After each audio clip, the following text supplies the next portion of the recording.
আলু পটল দিয়ে চিংড়ি মাছের ঝোল। এই রেসিপিটার কথা শুনলে অনেকের মুখে জল এসে যায়। আবার অনেকে হয়তো বা জানেই না আলু পটল সবজি দিয়ে চিংড়ি মাছের এত সুন্দর একটা এবং সুস্বাদু রেসিপি করা যায়। আমাদের পাবনায় কিন্তু এই তরকারিটা অনেক ফেমাস। আমরা পাবনাবাসীরা এই তরকারিটা কিন্তু দারুণ খেয়ে থাকি।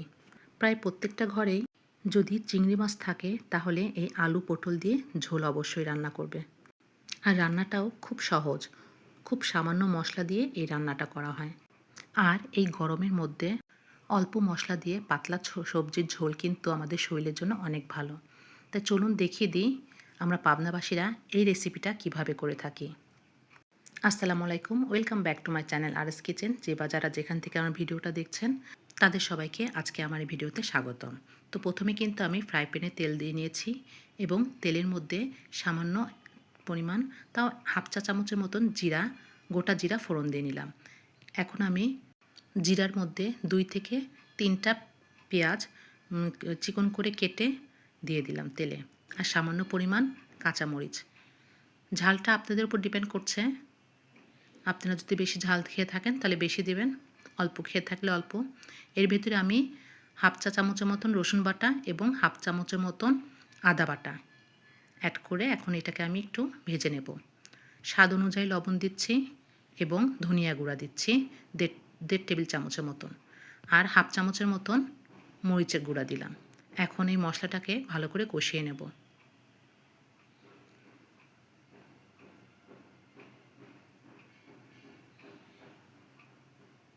আমার মতে ঝালটা একটু কম দেওয়াই ভালো, কারণ যেহেতু এটা পাতলা ঝোল হবে।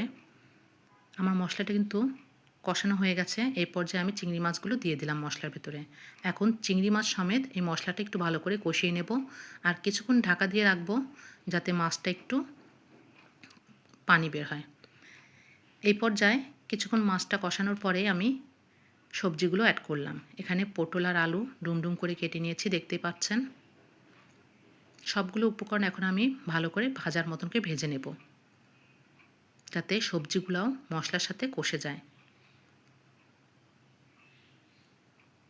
দেখতে পাচ্ছেন অনেক পানি পেরিয়েছিল, তারপরেও কিন্তু আমি হালকা একটু পানি দিয়েছি যাতে আলুটা সেদ্ধ হয়ে যায়।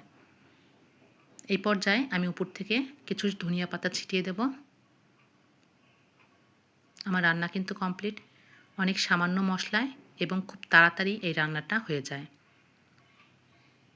ছোট বাচ্চা বা বড় সবাই কিন্তু আমরা চিংড়ি মাছের খুব ফ্যান।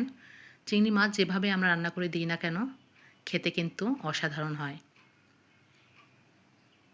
তো এভাবে যদি আপনাদের বাচ্চাদেরকে দিতে পারেন তাহলে চিংড়ি মাছের সাথে তারা দেখবেন সবজিটাও খাওয়া হয়ে গেল। বাচ্চারা তো সবজি পছন্দ করে না, এই চিংড়ি মাছ দিয়ে এই সবজিগুলো রান্না করে দিলে দেখবেন বাচ্চারাও মজা করে খেয়ে নেবে।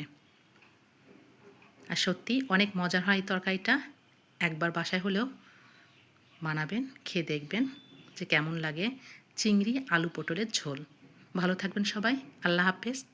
আবার দেখা হবে পরে কোনো ভিডিওতে।